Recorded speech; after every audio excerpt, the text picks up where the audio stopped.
오늘 하나님이 우리에게 주신 말씀은 시편 137편 1절부터 9절까지 말씀입니다. 시편 137편 1절부터 9절까지 말씀입니다. 우리 한 목소리로 말씀을 읽도록 하겠습니다. 우리가 바벨론의 여러 강변 거기에 앉아서 시온을 기억하며 울었도다. 그 중에 버드나무에 우리가 우리의 수금을 걸었나니 이는 우리가 사로잡은 자가 거기서 우리에게 노래를 청하며 우리를 황폐하게 한 자가 기쁨을 청하고 자기들을 위하여 시온의 노래 중 하나를 노래하라 함이로다.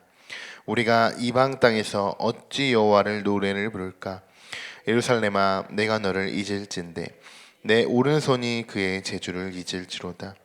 내가 예루살렘을 기억하지 아니하거나 내가 가장 즐거워하는 것보다 더 즐거워하지 아니할진대 내 혀가 내 입천장에 붙을지로다. 여호와여, 예루살렘이 멸망하던 날을 기억하시고 에돔 자손을 치소서. 그들의 말을 헐어버리라 헐어버리라 그 기초까지 헐어버리라 하셨나이다. 멸망할 딸 바벨로나, 내가 우리에게 행한 대로 내게 갚는 자가 복이 있으리로다. 내 어린 것들을 바위에 메어 치는 자는 복이 있도다. 아멘. 우리가 지금 시편을 읽어보신 것처럼 지금 이들의 상황은 별로 좋아 보이지 않습니다. 이 시는 집단 탄원시입니다. 또 앞부분엔 슬피 우는 또 애가시로 그렇게 기록이 되어 있습니다. 그리고 1절에 바벨론이란 그런 특정 지역이 나오게 됩니다. 여러분, 바벨론은 여러분도 잘 알다시피 이스라엘에게는 아주 뼈아픈 그런 과거가 있는 나라입니다. 오늘 이 시편의 역사적인 상황은 이 포로기의 상황이 명시되어 있다는 점을 우리가 이해하고 말씀을 읽을 필요가 있습니다. 세 부분으로 나눠지게 되는데요. 첫 번째는 1절부터 4절은 포로 생활에 대한 탄원, 애가이기도 합니다. 그리고 5절부터 6절은 시편 저자의 신앙적인 결심, 그리고 마지막은 원수에 대한 저주. 이렇게 세 부분으로 나눌 수 있는데 오늘은 그냥 통합적으로 말씀을 우리가 나눠보려고 합니다. 일단 우리가 주목해봐야 하는 것은 지금 이 시는 탄원시로 포로기 상황을 겪고 있는 이 애가라는 사실입니다. 우리는 이 시를 통해서 나라를 잃은 백성이 겪는 이 서름이 얼마나 가슴 아픈 것인지 다시 한번 기억하게 해줍니다. 오늘 말씀을 제가 준비하다 보니까 이 매일 성경 큐티 자료에 이런 문구가 있더라고요. 성경은 고통 속에서 부르는 애가가 결코 무의미하지 않다고 말합니다. 오히려 이 과정은 하나님이 어떤 분인지 깨닫는 데 있어 반드시 필요한 과정임을 알게 합니다. 라는 이런 말이 있더라고요. 저도 이 말에 너무나도 동의합니다. 그렇죠. 요셉도 그랬고 욥도 그랬습니다. 그리고 크게는 이스라엘 백성들이 포로로 끌려가기까지 합니다. 이들은 모든 것을 잃은 사람들이죠. 이제 국가도 없고 재산도 없겠고 심지어 가족도 없습니다. 미래도 아무것도 없는 이들에게 결코 잃어버리지 않는 한 가지가 있었다는 것이죠. 그것이 무엇이냐? 그것은 바로 하나님의 것을 거룩히 구별하는 순수한 믿음이었다라는 것입니다. 이들이 지금 이방으로 포로로 끌려가긴 했지만 그들의 영혼까지는 그들이 빼앗아가지 못했던 것입니다. 4절에 이렇게 쓰여 있습니다. 우리가 이방 땅에서 어찌 여호와의 노래를 부를까? 그들은 비록 모든 것을 지금은 잃고 있는 자들이지만, 아무것도 가지지 못한 자들이지만 단 하나님만은 계속 지키는 그런 믿음, 하나님만은 붙들고 있었던 그 믿음만은 있었던 것이죠. 그들에게. 이방 민족들 앞에서 거룩한 하나님의 노래를 부른다는 것은 여러분 있을 수 없는 일이고, 또 여기 나오죠. 그들의 흥을 돋구기 위해서 우리가 그냥 노래를 한다. 이것은 더욱더 용납할 수 없는 일이다. 그들에게 단호하게 이들은 거절합니다. 여러분, 우리도 이렇게 거룩한 자존심, 예수 그리스도에 대한 이런 자존심이 있어야 된다고 생각합니다. 잘못된 것은 분명히 잘못됐다고 말도 할 수 있어야 하고, 또 거룩한 것, 하나님의 것은 하나님의 것이다라고 분명히 우리가 나눌 수 있어야 됩니다. 하나님의 것은 또 참되다라고 말할 수도 있어야겠죠. 우리가 그럼 누구에게 이렇게 말해야 될까요? 이 당시에 포로들, 그들을 포로로 잡아간 바벨론에게 이렇게 이야기할 듯이 지금 우리에게는 누가 이방인이 될까요? 하나님을 믿지 않는 비크리스천들이겠죠. 또 적그리스도일 수도 있습니다. 그런데 우리들은 가만히 보면 그들 앞에 서게 되면, 적그리스도나 우리가 비크리스천들 앞에 서게 되면 왠지 우리도 모르게 약간 움찔하게 되고 좀 움츠러들게 됩니다. 왜 그럴까요, 여러분? 이것은 기독교가 주고 있는 이 안 좋은 이미지들 때문이겠죠. 이런 이미지는 사실 누가 만드나? 바로 기독교인들이 만들고 있습니다.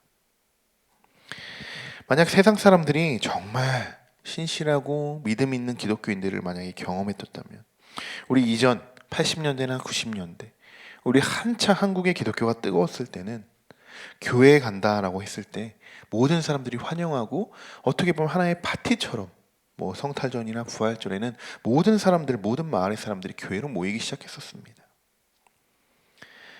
그런데 지금 세상은 좀 달라졌다는 것이죠. 우리가 매번 말하는 성경대로 살고 뭐 세상의 소금과 빛의 역할을 했다면 오히려 세상은 기독교인들을 환영할지 모릅니다. 우리가 환영받으려고 하는 것은 아니겠지만 제가 말씀드리고 싶은 것은 이것이죠. 우리가 제대로 된 그리스도인이라는 것을 우리가 한번 보여주자라는 것입니다. 지금 이것을 보여주지 못하기 때문에 이렇게 기독교인들이 밖에서는 이렇게 많은 질타를 당하고 있지 않을까요? 우리가 말만 이렇게 하고 또 행함이 없다면 우리가 비크리스천들과 다를 게 뭐가 있을까요? 지금 이 시대에 우리가 하나님의 거룩한 자존심을 지킨다라는 것은 여러분, 하나님을 올바르게 우리가 증거하는 일입니다. 여러분, 저는 정말 진심으로 말씀드립니다. 저와 여러분이 어떠한 상황이 올지라도 하나님만을 바라볼 수 있기를 소망합니다. 그리고 끝까지 하나님만을 붙들고 나아갈 수 있기를 바랍니다.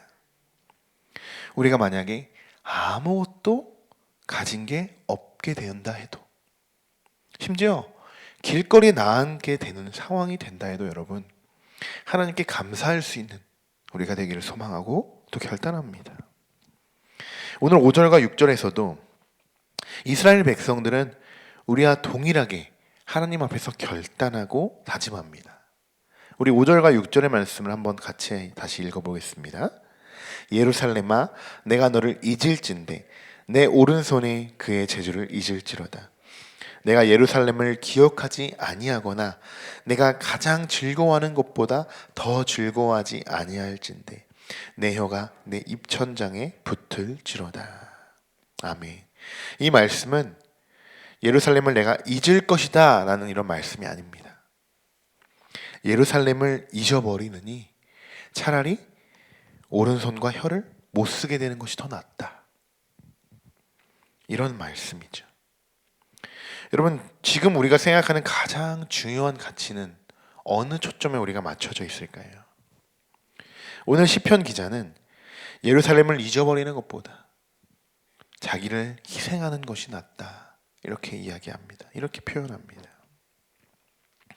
예루살렘을 잊지 않겠다는 것은 이들은 지금 하나님을 난 절대로 잊지 않겠다, 나의 재주, 나의 오른손과 혀를 내가 다 잃을지라도, 못 쓰게 될지라도 나는 예수 그리스도만 붙들고 가겠다, 나는 하나님만은 잊지 않고 그분만 믿음으로 믿는 그 믿음으로 난 나아가겠다 라는 고백과 결단이죠. 그런 다짐 안에 우리가 분명히 희생하고 여러분 결단하는 것이 있다는 것입니다. 만약 우리 안에 절망 중에 계신 분들이 또 간혹 있으시다면 여러분, 하나님만 붙드시길 소망합니다.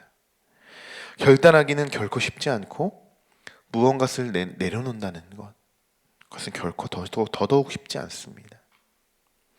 그러나 하나님 앞에 여러분 다 우리가 내려놓아야 될 때가 있습니다. 이스라엘 백성들처럼 갖고 싶어도, 우리가 아무리 가지고 싶어도 가질 수 없고, 심지어 있던 것도 모두 빼앗기는, 앞서 말씀드렸듯이 이들은 지금 아무것도 없는 상황이죠. 그럴 때 이들은 하나님만을 기억하고 붙들었다는 것입니다. 하나님을 원망하거나 그냥 탄식만 하고 있는 것이 아니라, 그래, 내가 그래도 나의 믿음으로 하나님을 내가 붙들어야지 라는 그 믿음, 그런 믿음들이 바로 이스라엘 백성들을 다시 회복하게 하는 분명히 하나님의 축복이 있었다는 것이죠. 우리는 분명히 이스라엘 사람들보다 지금 더 좋은 형편과 더 좋은 상황, 그런 시대에 살고 있습니다. 그러면 더 하나님께 우리가 집중할 수 있어야 할 텐데, 그렇게 우리가 하지 못하는 우리의 모습도, 우리의 연약한 모습도 돌아보게 됩니다. 오늘 시편의 마지막 내용도 이제 저주하는 내용의 말씀이 담겨져 있습니다. 이들이 얼마나 지금 속상하고 힘들었으면 이렇게까지 했을까요? 어쩌면 이스라엘의 이 부르짖음은 우리의 부르짖음일 수도 있습니다. 여호와여, 예루살렘이 멸망하던 날을 기억하시고 에돔 자손을 치러서 그들의 말이 헐어버리라, 그 기초까지 헐어버리라 하셨나이다. 여러분, 결국 바벨론은 페르시아에게 멸망을 당합니다. 이들도 알았습니다. 하나님이 분명 그들을 심판하실 거라는 사실을 이스라엘 백성도 알고 있었습니다. 여러분, 이것은 정말 그들을 미워서 탄식하는 것이 아니라 이들이 지금 놓인 상황을 이렇게밖에 그들이 표현할 수 없었다는 그런 상황이라는 것입니다. 여러분, 아무리 우리가 속상해도요, 그 마음을 하나님에게 풀으시기 바랍니다. 오늘 이들처럼요. 이들이 그들을 대놓고 막 그들을 저주하는 것이 아니라 하나님 앞에 그들의 마음을 다 내어놓지 않습니까? 여러분, 우리도 그 마음, 우리의 마음들, 그 속상한 마음들 하나님 앞에 다 풀어놓고 내어놓으시길 바랍니다. 우리가 누군가를 대상을 잡고 저주하고 미워하면 여러분 죄가 됩니다. 큰일 납니다. 그러나 그것까지도 하나님께 맡겨보시기 바랍니다. 그 대상까지도, 그 사람까지도, 정말 내가 용서하지 못하는 그 사람까지도 하나님께 한번 맡겨서 기도해 보시기 바랍니다. 그러면 하나님의 뜻대로 그들 또한 하나님의 길로 인도하실 것입니다. 오늘 말씀을 마치면서 오늘 하루도 여러분 절박한 상황에서 하나님의 인도하심에 또한 이끌려 가시는 우리 모두가 되기를 소망합니다. 분명한 것은 우리가 어떤 상황에 있을지라도 우리가 정말 순수하게 하나님만 믿고 하나님의 마음만 소망을 품고 우리가 살아간다면 분명히 하나님께서는 우리를 인도하시고 또한 더 큰 축복과 은혜로 우리를 회복시켜 주실 줄 믿습니다. 기도하겠습니다. 이 시대에 우리가 슬피 우려하는 것은 많은 사람들이 하나님의 진리를 외면한다는 것입니다.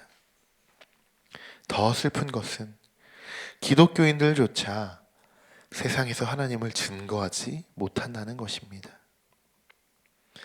오늘 우리가 정말 깊은 내면에서 하나님의 거룩한 자존심을 끝까지 지키고 행동할 수 있도록, 결단할 수 있도록 이끌어 주시고 우리로 하여금 한 줄기의 희망이 되게 하셔서 우리의 삶을 통해 예수님이 전해지게 하시고 하나님의 놀라운 계획을 경험할 수 있도록 모든 사람들에게 하나님의 자비를 내려주시옵소서.